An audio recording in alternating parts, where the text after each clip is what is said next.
बिस्मिल्लाहिर्रहमानिर्रहीम। तो स्टूडेंट्स, ये हमारा लास्ट लेक्चर है चैप्टर 2 काइनेमेटिक्स का, और इसमें हम चैप्टर को वाइंड अप करेंगे। तो लास्ट लेक्चर में हमने एक्सेलरेशन तक पढ़ा था, और एक्सेलरेशन हमने कहा था कि एक्सेलरेशन हमारे पास क्या है। एक्सेलरेशन हमारे पास change in velocity per unit time, this gives us acceleration. ठीक है जी, और इसका यूनिट था मीटर पर सेकंड स्क्वायर। तो आज हम मोशन को ग्राफिकली पढ़ेंगे। तो ग्राफ्स जो है हमारे पास दो टाइप्स के होते हैं, एक हमारे पास डिस्टेंस टाइम ग्राफ है और एक हमारे पास स्पीड टाइम ग्राफ है। तो ये ग्राफ्स पढ़ने से पहले मैं आपको बता दूं कि हमारे पास ये ग्राफ्स आपने देखे होंगे इस तरह के अब तक। तो हमारे पास ग्राफ में ये वाली एक्सिस, इसको हम एक्स एक्सिस कहते हैं, और इस एक्सिस को हम वाई एक्सिस कहते हैं। ये वाली एक्सिस हमारे पास वाई एक्सिस और ये एक्स एक्सिस। एक्स एक्सिस पर ये वाली साइड पॉजिटिव और ये वाली साइड नेगेटिव होती है। इसी तरह वाई एक्सिस पर ये वाली साइड पॉजिटिव और ये वाली नेगेटिव होती है। तो हमारे मोशन में तो नेगेटिव कोई मोशन होता नहीं है, ठीक है। ये तो सारी स्केलर क्वांटिटीज़ है और ये डिक्रीज़ नहीं होती। तो इसमें हम सिर्फ और सिर्फ जो है वो पॉजिटिव साइड्स को पढ़ेंगे, ठीक है जी, ये वाली साइड्स को। तो सबसे पहले हम स्टार्ट करते हैं डिस्टेंस टाइम ग्राफ। तो आपको बताते चले कि डिस्टेंस टाइम ग्राफ में हमारे पास क्या होता है। कि डिस्टेंस टाइम ग्राफ में हमारे पास ग्राफ की जो एक्स एक्सिस होती है उस पर हमारे पास टाइम होता है। एक्स एक्सिस पर मैं किसको कैलकुलेट करूँगा, एक्स एक्सिस पर मैं टाइम को कैलकुलेट करूँगा। और वाई एक्सिस पर मेरे पास क्या होगा, वाई एक्सिस पर मैं किसको कैलकुलेट करूँगा, वाई एक्सिस पर मैं डिस्टेंस के पैरामीटर को कैलकुलेट करूँगा, ठीक है जी। तो ये हमारे पास डिस्टेंस। तो अब हम स्पीड टाइम ग्राफ की बात करें, तो स्पीड टाइम ग्राफ में मैं एक्स एक्सिस पर वही टाइम लूँगा, और वाई एक्सिस पर यहाँ पर मेरे पास सिर्फ क्या हो जाएगा कि वाई एक्सिस पर मेरे पास यहाँ पे डिस्टेंस की जगह पे स्पीड आ जाएगी, ठीक है जी।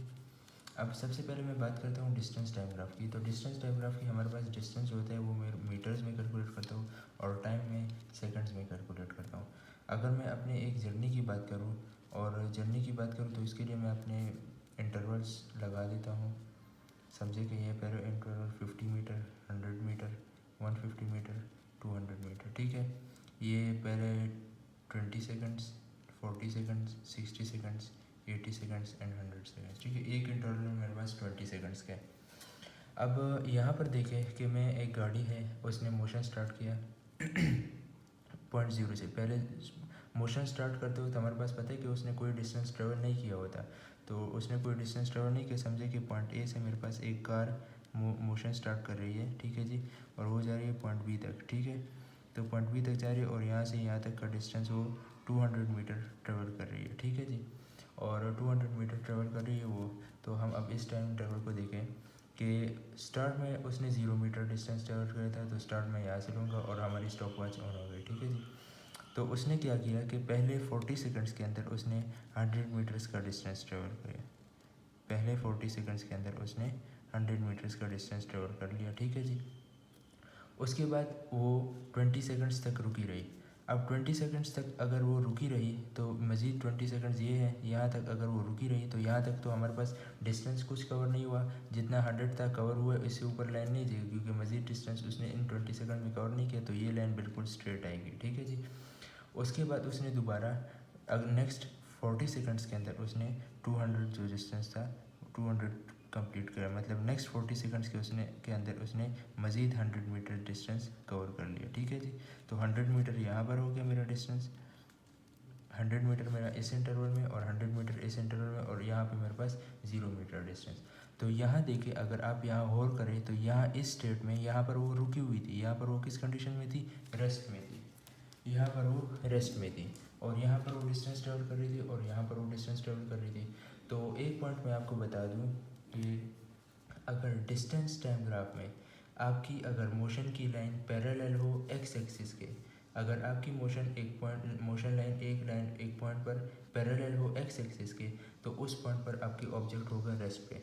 तो हम कहेंगे कि line parallel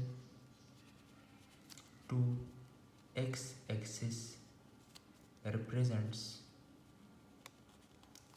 object at rest, ठीक है जी। ये एक इम्पॉर्टेंट पॉइंट हो गया। अब सिर्फ लास्ट पॉइंट, एक और पॉइंट मैं आपको बता दूं कि हम इस डिस्टेंस टाइम ग्राफ से मज़ीद क्या फाइंड कर सकते हैं। तो देखिए, मैं आपको एक बात बताऊं, तो हमारे पास एक फार्मूला है। फार्मूला क्या है कि हर ग्राफ का एक स्लोप फाइंड होता है। स्लोप किस चीज़ को कहते हैं? स्लोप हम कहते हैं कि अगर मैं समझे आपको कहूँ कि स्लोप, तो एक ग्राफ का अगर आप स्लोप फाइंड करें तो स्लोप का मतलब है कि वाई एक्सिस के कोऑर्डिनेट्स को डिवाइड करें एक्स एक्सिस के कोऑर्डिनेट्स पर, delta Y divide by delta X. अगर ये भी आपको समझ नहीं आता तो y2 minus y1 divide by x2 minus x1। नहीं समझ में आ रहा, समझा दूंगा, कोई बात नहीं। अच्छा जी, अब देखिए अगर मैं इस ग्राफ का स्लोप फाइंड करना चाहूँ तो यहाँ पर मैं इस लाइन का स्लोप फाइंड करना चाहूँ, यहाँ से लेकर यहाँ तक, यहाँ स्टार्टिंग पॉइंट से ये फाइनल पॉइंट, ठीक है जी। तो ये मेरा पॉइंट 1 हो गया, ये मेरा पॉइंट 2 हो गया। यहाँ पर y एक्सिस की जो रीडिंग होगी वो मेरे पास y2 होगी, और यहाँ पे y एक्सिस को जो रीडिंग होगी वो y1 होगी। इसी तरह यहाँ पर मेरी x एक्सिस को जो रीडिंग होगी वो x2 होगी फाइनल, और यहाँ पे जो मेरी x एक्सिस की रीडिंग होगी वो मेरे पास x1 होगी। तो इस ग्राफ का स्लोप मेरे पास आता है, slope is equal to y2 minus y1 divide by x2 minus x1। तो y2 मेरे पास है 100, ठीक है जी, 100 माइनस y1 कितना है 0 डिवाइड बाई x2 मेरे पास है 40, और x1 मेरे पास है 0। तो मेरे पास 100 डिवाइड बाई 40, ठीक है जी, 100 बाई 40 आ गया, यानी 10/4। सो दिस 10/4, दिस 10/4 या दिस 2 पॉइंट समथिंग हमारे पास आता है, 2.5 आंसर आता है। तो ये मेरे पास जो है, ये मेरे पास इस ग्राफ का स्लोप है। अगर मैं देखूँ तो 100 ऊपर था, 100 के साथ यूनिट क्या था, मीटर्स। यहाँ पर मेरे पास यूनिट क्या था, वाई कोऑर्डिनेट्स का यूनिट क्या है, मीटर, और एक्स कोऑर्डिनेट्स का यूनिट है सेकंड, तो नीचे मेरे पास सेकंड लग गया, तो मीटर पर सेकंड बन गया। और मीटर पर सेकंड मेरे पास क्या होता है, मीटर पर सेकंड मेरे पास वेलोसिटी होती है। तो हम अगर वेलोसिटी की डेफिनेशन देख भी ले तो वेलोसिटी की डेफिनेशन है डिस्प्लेसमेंट डिवाइड बाय टाइम, ठीक है। और अगर यहाँ पर मैं चेक करूँ डिस्प्लेसमेंट डिवाइड बाय टाइम, तो मेरे पास देखिए मैंने 100 यानी वाई कोऑर्डिनेट को एक्स पर डिवाइड किया, तो वाई कोऑर्डिनेट पर मेरे पास क्या है, डिस्टेंस है, और यहाँ पर मेरे पास क्या है, टाइम है, टाइम है। तो वेलोसिटी या डिस्प्लेसमेंट डिवाइड बाय टाइम, या अगर मैं इसको इस तरह कहूँ कि स्पीड कर दूँ, क्या कर दूँ, स्पीड कर दूँ, तो स्पीड अगर मैं कहूँगा यहाँ पर इसे, तो मेरे पास यहाँ पर डिस्प्लेसमेंट की यहाँ पर मैं क्या वर्ड इस्तेमाल करूँगा, डिस्टेंस। तो speed is equal to distance divide by time, यही किया। स्लोप का मतलब ये है कि वाई एक्सिस को टाइम पर डिवाइड, एक्स एक्सिस पर डिवाइड कर दो, तो डिस्टेंस को टाइम पर डिवाइड करो, और distance divide by time is equal to speed. तो ये मेरे पास स्लोप है। तो अगर आपसे पूछे कि slope of distance time graph, तो slope of distance time graph gives us speed, ठीक है जी। Slope of distance time graph gives us speed, ठीक है। अगली चीज़ देखें, एरिया। तो एरिया आपने देखना है कि ग्राफ का एरिया आपको कुछ दे रहा है कि नहीं दे रहा, ठीक है। अगर हम देखें एक फॉर्मूला मेरे पास है, अगर मैं कहूँ कि speed is equal to distance divide by time, तो यहाँ पर देखें डिस्टेंस और टाइम, एरिया का मतलब दोनों लेंथ और ब्रेथ को मल्टीप्लाई करना, तो डिस्टेंस और टाइम को मल्टीप्लाई कर लो। तो डिस्टेंस और टाइम को अगर मैं मल्टीप्लाई भी कर लूँ तो फार्मूला के मुताबिक मेरे पास कोई पैरामीटर नहीं बनता, ठीक है जी। जबकि स्पीड टाइम ग्राफ में मेरे पास अगर मैं एरिया फाइंड करूँ इसी ऐसे मोशन का, तो मेरे पास एक पैरामीटर आता है। कैसे? अगर मैं स्पीड और टाइम ग्राफ में स्पीड टाइम ग्राफ में एरिया फाइंड करूँ, यानी मैं लेंथ और ब्रेथ को मल्टीप्लाई करूँगा। देखिए अगर यहाँ पर एरिया फाइंड करना है, इस ग्राफ का एरिया फाइंड करना है, तो इसको और इसको मल्टीप्लाई करना पड़ेगा, इसको और इसको मल्टीप्लाई। तो ये वाई एक्सिस है और ये एक्स एक्सिस है। वाई एक्सिस पर क्या है मेरे पास, डिस्टेंस, और एक्स एक्सिस पर क्या है मेरे पास, टाइम। इसी तरह मेरे पास यहाँ पे वाई एक्सिस पर मेरे पास स्पीड होगा और एक्स एक्सिस पर टाइम होगा। तो अगर मैं इस फॉर्मूला में देखूँ स्पीड और टाइम, अगर मैं स्पीड टाइम ग्राफ का एरिया फाइंड करना चाहूँ तो मैं स्पीड और टाइम को मल्टीप्लाई करूँगा। तो अगर ये मेरे पास देखें यहाँ पर टाइम है, स्पीड टाइम उससे की स्पीड से मल्टीप्लाई हो जाए, तो स्पीड मल्टीप्लाई टाइम, और यहाँ पे मेरे पास इक्वल टू की सेट क्या बच जाएगा, डिस्टेंस बच जाएगा। तो हम कह सकते हैं कि स्पीड मल्टीप्लाई टाइम यानी area of speed time graph, area of speed time graph मेरे पास क्या देगा, डिस्टेंस। तो हम लिखेंगे कि area of speed time graph gives distance, ठीक है जी। अच्छा जी, नेक्स्ट ये कि अब मैं इस ग्राफ की स्लोप की बात करूँ, ठीक है। तो सबसे पहले मैं बता दूँ आपको, पैरामीटर्स ड्रॉ करूँ, 50, 100, 150, 200, ठीक है। और मैं टाइम ड्रॉ करूँ तो मैं करूँ 10, 20, 30, 40। अब देखिए आपने जर्नी स्टार्ट की, स्टार्ट में आपकी स्पीड थी 0, फिर 20 सेकंड्स के अंदर आपकी स्पीड हो गई 100, ठीक है जी। तो 100 तक आपकी स्पीड 20 सेकंड में पहुंच गई, फिर आपकी स्पीड जो है यही 100 थी। अगले टाइम जी, तो अगले 10 सेकंड्स तक मेरी स्पीड रही 100, ठीक है जी। तो अगले 10 सेकंड्स तक मेरे पास ये बनता है पैरामीटर, तो अगले 10 सेकंड्स तक मेरी स्पीड 100 रही। अब उसके बाद मेरी स्पीड क्या हुई, उसके बाद मेरी स्पीड अगेन इंक्रीज़ करना शुरू हुई और अगले 10 सेकंड्स के अंदर मेरी स्पीड पहुंच गई 200 तक, ठीक है जी। अगले 10 सेकंड्स तक मेरी स्पीड पहुंच गई 200 तक, तो ये लाइन यहाँ से स्ट्रेट हो जाएगी। अब यहाँ पर देखिए, यहाँ से लेकर यहाँ तक इस 10 सेकंड में मेरी स्पीड कांस्टेंट थी। मेरी स्पीड क्या थी, कांस्टेंट थी, ठीक है जी। मेरी स्पीड कांस्टेंट थी। तो मैं कहूँगा कि इसमें अगर मैं कहूँ कि लाइन है parallel X axis, line parallel to X axis represents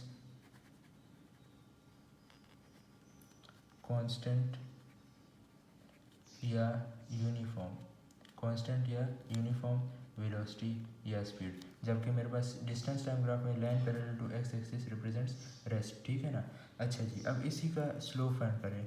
तो स्लोप मेरे पास पता है आपको कि स्लोप मेरे पास क्या है, स्लोप मेरे पास स्पीड डिवाइड बाई टाइम होता है, ठीक है। स्पीड या वेलोसिटी अगर हम इसमें डायरेक्शन भी डाल दें तो स्लोप मेरे पास delta Y divide by delta X होगा, और स्लोप मेरे पास delta Y divide by delta X होगा। तो वाई एक्सिस पर मेरे पास वेलोसिटी होती है और एक्स एक्सिस पर मेरे पास स्पीड टाइम होता है, ठीक है जी। वाई एक्सिस पर मेरे पास स्पीड या वेलोसिटी और टाइम एक्स एक्सिस पर मेरे पास टाइम। और हमें पता है कि वेलोसिटी डिवाइड बाई टाइम, यानी कि अगर मैं कहूँ कि वेलोसिटी के पैरामीटर्स होंगे तो वो होगा v2 माइनस v1, ठीक है जी, डिवाइड बाई टाइम। या हम कह सकते हैं कि अगर इन दो पॉइंट्स का मैंने स्लो फाइंड करना है तो ये मेरे पास जो पॉइंट होगी, यहाँ पे जो स्पीड होगी वो फाइनल होगी और यहाँ पे जो स्पीड होगी वो इनिशियल होगी। तो मेरे पास final velocity minus initial velocity divide by time होगा। और ये फॉर्मूला तो हमने कहीं पढ़ा है, हाँ, change in velocity divide by time. तो change in velocity divide time acceleration का फॉर्मूला है, तो इसलिए हम कहते हैं कि slope of speed time graph gives us acceleration, ठीक है जी। बस इस चैप्टर में इन ग्राफ्स में और कुछ भी नहीं है, ठीक है जी। अगर मैं स्पीड टाइम ग्राफ का एरिया फाइंड करना चाहूँ तो मैं स्पीड और टाइम को मल्टीप्लाई करूँगा। तो अगर ये मेरे पास देखें यहाँ पर टाइम है, स्पीड टाइम उससे जाकर स्पीड से मल्टीप्लाई हो जाए तो स्पीड मल्टीप्लाई टाइम, और यहाँ पे मेरे पास इक्वल टू के सेट क्या बच जाएगा, डिस्टेंस बच जाएगा। तो हम कह सकते हैं कि स्पीड मल्टीप्लाई टाइम यानी area of speed time graph, area of speed time graph मेरे पास क्या देगा, डिस्टेंस। तो हम लिखेंगे कि area of speed time graph gives distance, ठीक है जी। अच्छा जी, नेक्स्ट ये कि अब मैं इस ग्राफ की स्लोप की बात करूँ, ठीक है। तो सबसे पहले मैं बता दूँ आपको, पैरामीटर्स ड्रा करूँ 50, 100, 150, 200, ठीक है। और मैं टाइम ड्रॉ करूँ तो मैं करूँ 10, 20, 30, 40। अब देखिए, आपने जर्नी स्टार्ट की, स्टार्ट में आपकी स्पीड थी 0, फिर 20 सेकंड्स के अंदर आपकी स्पीड हो गई 100, ठीक है जी। तो 100 तक आपकी स्पीड 20 सेकंड में पहुंच गई, फिर आपकी स्पीड जो है यही 100 थी। अगले 10 जी, तो अगले 10 सेकंड्स तक मेरी स्पीड रही 100, ठीक है जी। तो अगले 10 सेकंड्स तक मेरे पास ये बनता है पैरामीटर, तो अगले 10 सेकंड्स तक मेरी स्पीड 100 रही। अब उसके बाद मेरी स्पीड क्या हुई, उसके बाद मेरी स्पीड अगेन इंक्रीज़ करना शुरू हुई और अगले 10 सेकंड्स के अंदर मेरी स्पीड पहुंच गई 200 तक, ठीक है जी। अगले 10 सेकंड्स तक मेरी स्पीड पहुंच गई 200 तक, तो ये लाइन यहाँ से स्ट्रेट हो जाएगी। अब यहाँ पर देखिए, यहाँ से लेकर यहाँ तक इस 10 सेकंड में मेरी स्पीड कांस्टेंट थी। मेरी स्पीड क्या थी, कांस्टेंट थी, ठीक है जी। मेरी स्पीड कांस्टेंट थी। तो मैं कहूँगा कि इसमें अगर मैं कहूँ कि लाइन है parallel X axis, line parallel to X axis represents constant या यूनिफॉर्म, कांस्टेंट या यूनिफॉर्म वेलोसिटी या स्पीड, जबकि मेरे पास डिस्टेंस टाइम ग्राफ में line parallel to X axis represents rest, ठीक है ना। अच्छा जी, अब इसी का स्लोप फाइंड करें। तो स्लोप मेरे पास पता है आपको कि स्लोप मेरे पास क्या है, स्लोप मेरे पास स्पीड डिवाइड बाई टाइम होता है, ठीक है। स्पीड या वेलोसिटी अगर हम इसमें डायरेक्शन भी डाल दें तो स्लोप मेरे पास delta Y divide by delta X होगा, और स्लोप मेरे पास delta Y divide by delta X होगा। तो वाई एक्सिस पर मेरे पास वेलोसिटी होती है और एक्स एक्सिस पर मेरे पास स्पीड टाइम होता है, ठीक है जी। वाई एक्सिस पर मेरे पास स्पीड या वेलोसिटी और टाइम एक्स एक्सिस पर मेरे पास टाइम। और हमें पता है कि वेलोसिटी डिवाइड बाई टाइम, यानी कि अगर मैं कहूँ कि वेलोसिटी के पैरामीटर्स होंगे तो वो होगा v2 माइनस v1, ठीक है जी, डिवाइड बाई टाइम। या हम कह सकते हैं कि अगर इन दो पॉइंट्स का मैंने स्लो फाइंड करना है तो ये मेरे पास जो पॉइंट होगी, यहाँ पे जो स्पीड होगी वो फाइनल होगी और यहाँ पे जो स्पीड होगी वो इनिशियल होगी। तो मेरे पास final velocity minus initial velocity divide by time होगा। और ये फॉर्मूला तो हमने कहीं पढ़ा है, हाँ, change in velocity divide by time. तो change in velocity divide time acceleration का फॉर्मूला है। तो इसलिए हम कहते हैं कि slope of speed time graph gives us acceleration, ठीक है जी। बस इस चैप्टर में इन ग्राफ्स में और कुछ भी नहीं है, ठीक है जी।